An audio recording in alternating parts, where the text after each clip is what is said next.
Welcome back everyone. इस episode में हम लोग बात करेंगे Aster DM health care limited के बारे में। देखिए, कंपनी 26,000 करोड़ का मार्केट कैप इस समय कमांड कर रही है। 71 का स्टॉक पी है, वाइल इंडस्ट्री का पी 46.2 पे है। यहाँ पे सेल्स ग्रोथ की बात करें तो लास्ट 3 ईयर्स में 11% का है।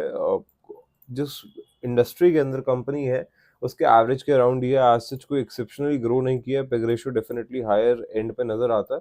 देखो, सबसे पहले ना थोड़ा सा बिजनेस को समझना पड़ेगा। Aster DM health care limited जो है one of the largest integrated private health care service providers है जीसीसी में, गल्फ कोऑपरेटिंग काउंसिल कंट्रीज के अंदर, not in India, and emerging player है इंडिया के अंदर। इन्होंने जो बिजनेस है यहाँ पे डीमर्ज, यहाँ पे कंपनी जो है प्लान कर रही है। एंड अगर आप यहाँ पर देखेंगे तो जो एस्टर डीएम हेल्थ केयर है ये फोकस्ड ऑन इंडिया बिजनेस रहेगा, वाइल द जीसीसी बिजनेस जो है वो एस्टर जीसीसी के नाम से अलग कंपनी लिस्ट होगी। दूसरी चीज यहाँ पे इंटरेस्टिंग क्या है कि कंपनी 23 अप्रैल 2024 को एक 118 रुपए का डिविडेंड ला रही है। डेफिनेटली डिविडेंड अमाउंट आपको देख के लगेगा कि यार it's quite good and certainly it's good price. तो मतलब आप ये समझ सकते हैं कि जो एस्टर कंपनी है, एस्टर मिड सिटी करके इनके हॉस्पिटल्स आते हैं and जितने भी गल्फ कंट्रीज की हम लोग बात कर रहे थे तो वहां पे इनका बहुत अच्छा नाम है। एंड कंपनी डेफिनेटली पैसा भी अच्छा बना रही है, तभी इस लेवल तक के डिविडेंड्स हमें देखने को मिल रहे हैं। सर्टनली 3192 करोड़ के सेल्स दिसंबर 2022 में थे, वो बढ़ के 3700 करोड़ तक के देखने को मिले। डेफिनेटली आप जिस तरीके का सेल्स जंप देख रहे हैं ये एक एक्सेप्शनल है and it's not something usual. तो मतलब कंपनी जो है डेफिनेटली कुछ अलग हटके कर रही है।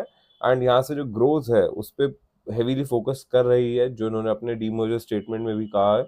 ऑपरेटिंग प्रॉफिट मार्जिन 14% से बढ़ के 15% तक जाते हुए नजर आए। 209 करोड़ का यहाँ पे अगर हम लोग देखें तो हमें नेट प्रॉफिट देखने को मिला।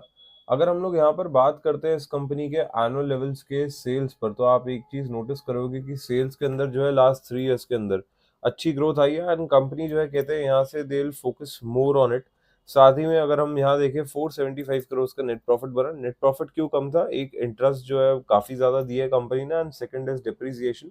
रिसेंटली न्यूज भी आ रही थी कि एस्टर डीएम जो है यहाँ पे काफी ज्यादा ध्यान दे रहे हैं, 1000 करोड़ एलोकेट कर रहे हैं टू एनहांस बेड कैपेसिटी। तो डेफिनेटली ये चीजें जो हैं हेल्प इन करती हैं इन रिस्पेक्ट टू बिजनेस।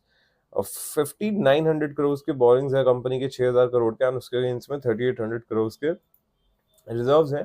देखो, बात क्या है ना कि कंपनी यहाँ से तेजी से ग्रो करना चाह रही है एंड वहाँ पैसा लगता है। 1300 करोड़ के लॉन्ग टर्म बोरिंग्स थे जो कम हुए हैं, बट शॉर्ट टर्म बोरिंग्स को ऐड किया। एंड जनरली मैं आपको ये चीज़ कहता हूँ कि शॉर्ट टर्म बोरिंग्स को ऐड करना वो जनरली एक अच्छा साइन माना जाता है एंड मैनेजमेंट को ट्रस्ट होता है कि यार वील बी इजी टू पे इट ऑफ।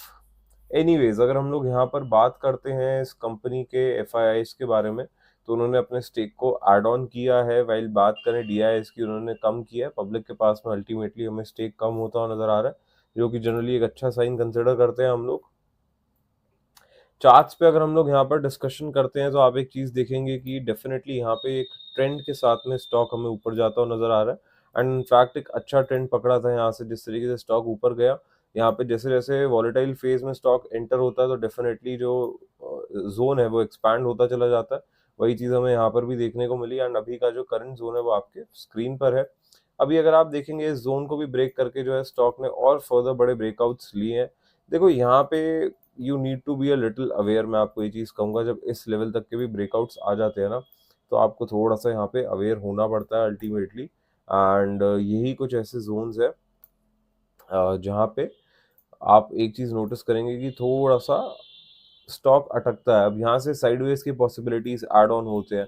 दूसरी चीज़, यहाँ से एक पुल बैक के पॉसिबिलिटीज ऐड ऑन होते हैं। अगर पुल बैक यहाँ पे आता है तो जो जोन है डाउन साइड पे वो इस लेवल तक के जोन्स है। स्टार्ट होता है वो 501 से 445 तक एंड होता है। उसके बाद आपको डिविडेंड को भी इनकलकेट करना पड़ेगा because it is coming very soon. तो वो सारी चीज़ें हैं जो आपको in regards to any company यहाँ पे कंसिडर करनी पड़ती है। मैं आपकी जगह पे होता तो मैं आइडली यहाँ पे वेट करता before making any position into this particular stock, because already एक अच्छी रैली ले ली है। एंड मैं आइडली Q4 रिजल्ट का वेट करता, एनुअल रिपोर्ट्स को देखता, बिकॉज कंपनी किस जगह पे पुश कर रही है एंड किस जगह पे पैसा एलोकेट कर रही है वो जानना बहुत जरूरी हो जाता है यहाँ से, जब एक अच्छे जोन पे कंपनी ट्रेड करे, स्पेशली तब। But with that said, I really hope you guys enjoyed this episode. पसंद आया लाइक शेयर सब्सक्राइब जरूर करना, and I will see you guys in the next one.